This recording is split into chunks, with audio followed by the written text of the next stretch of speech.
Quelle était la superficie du campus? Alors au départ, le petit campus, c'était 14 hectares, avec les extensions, c'est-à-dire la ferme, les bâtiments C16 bis, le complexe sportif et Meurice, ça fait 21 hectares. Alors la ferme, elle existait depuis bien avant qu'on ne parle de Seria et depuis bien avant qu'on ne parle de province de Brabant, puisqu'elle existe depuis le XVIe siècle. L'état actuel des bâtiments ainsi que le porche qui se trouve près de la chaussée de Mons, ça date du XVIIIe siècle. Donc l'aspect actuel date du XVIIIe siècle. Mais cette ferme faisait partie d'un domaine qu'on appelait le domaine de Waasbroek.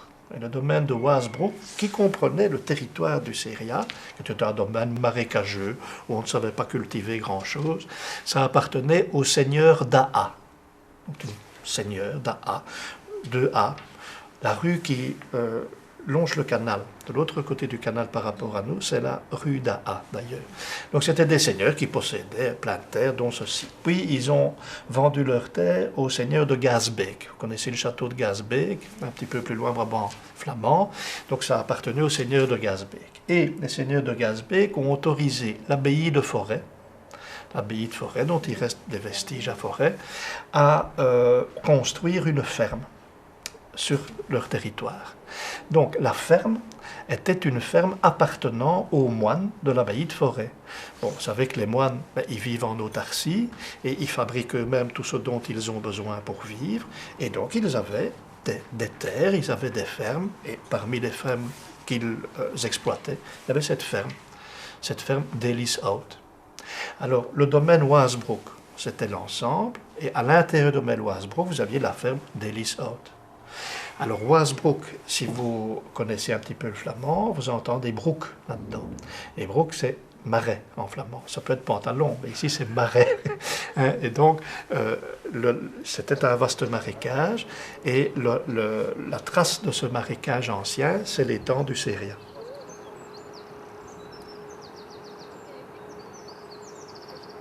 Alors, était-ce au départ des écoles universitaires ou des écoles de métiers?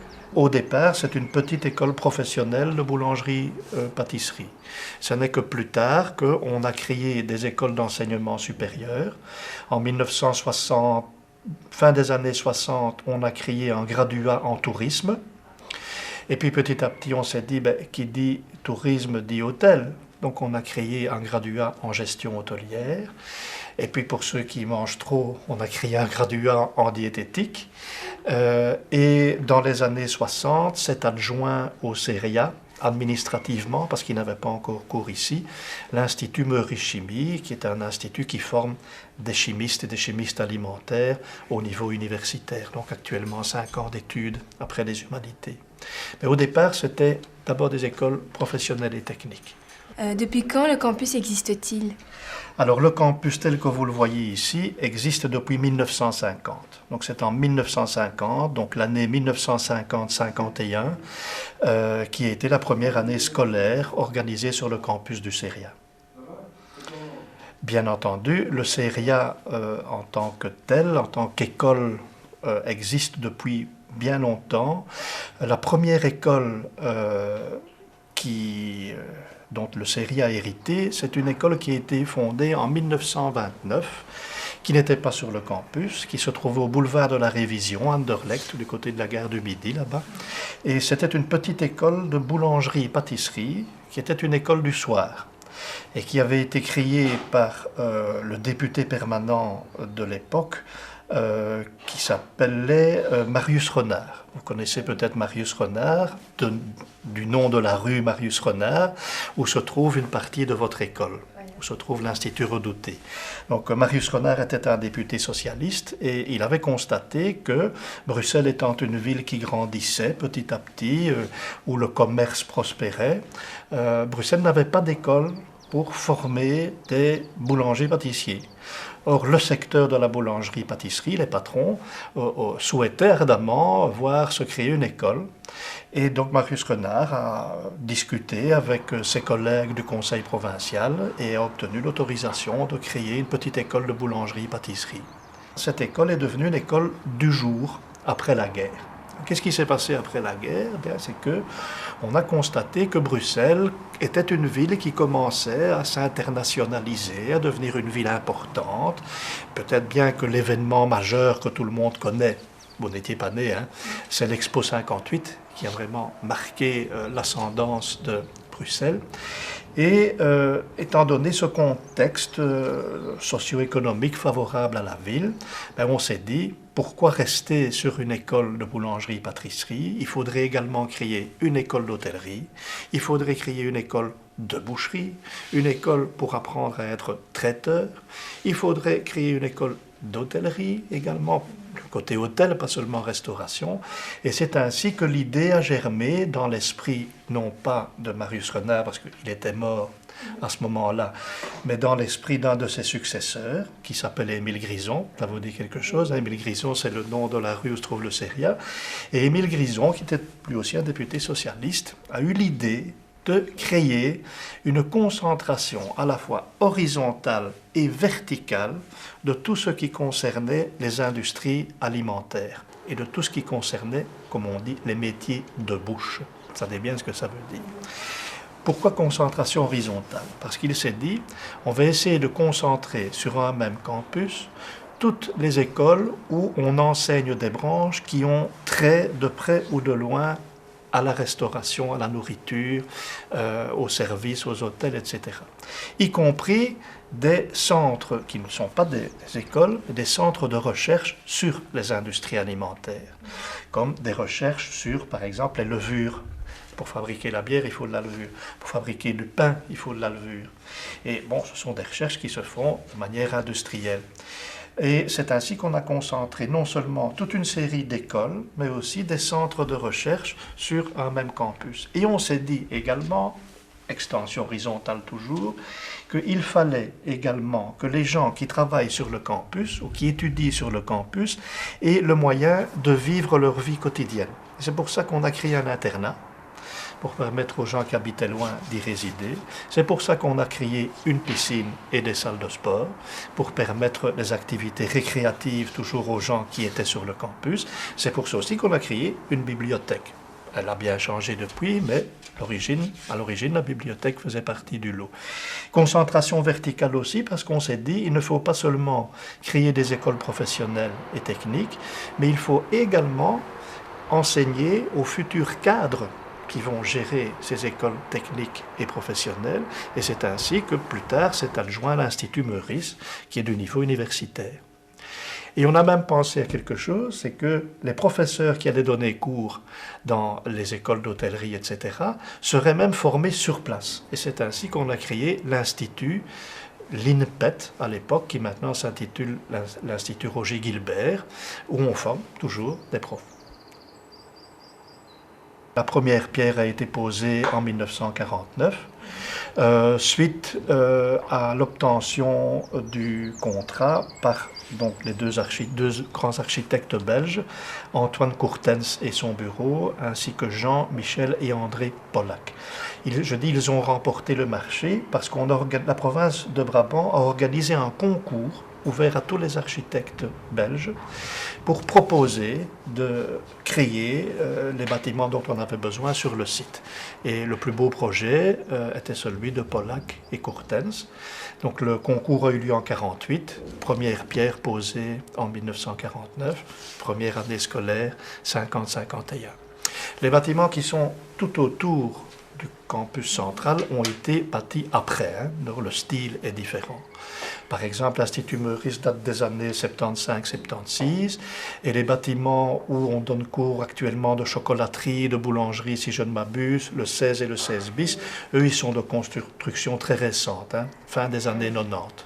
En 1950, quand on a construit le Seria, le terrain était encore très marécageux. On a fait revenir des terres pour surélever le pourtour de l'étang afin de construire les bâtiments au sec. Et ces terres proviennent de la jonction Nord-Midi. Donc, la jonction Nord-Midi, vous savez, si vous allez à Paris, vous arrivez dans une gare, et les gares sont des cul-de-sac, parce que les chemins de fer ne traversent pas la ville. C'était comme ça à Bruxelles aussi. Et pour l'exposition de 58, on s'était dit, tiens, on va relier toutes les gares ensemble par une jonction, avec pour Gare Centrale, Bruxelles Centrale. Mais les tunnels ont été creusés bien avant. Et avec les grandes quantités de terre qu'on a exhumées pour construire les tunnels de la jonction, on a créé les remblais du Séria. Alors comment et par qui le campus est-il géré? Vous savez que depuis le 1er janvier 1995, la province de Brabant n'existe plus en tant que telle. Elle a été divisée en deux, Brabant flamand, Brabant wallon.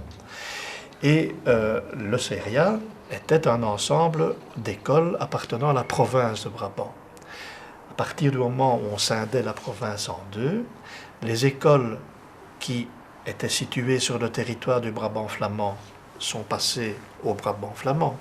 Les écoles qui étaient situées, les écoles provinciales, sur le territoire du Brabant wallon sont passées au Brabant wallon. Mais les écoles qui étaient situées à Bruxelles, ça posait un problème. Parce que Bruxelles capitale, ne fait pas partie d'une province. C'est un statut particulier.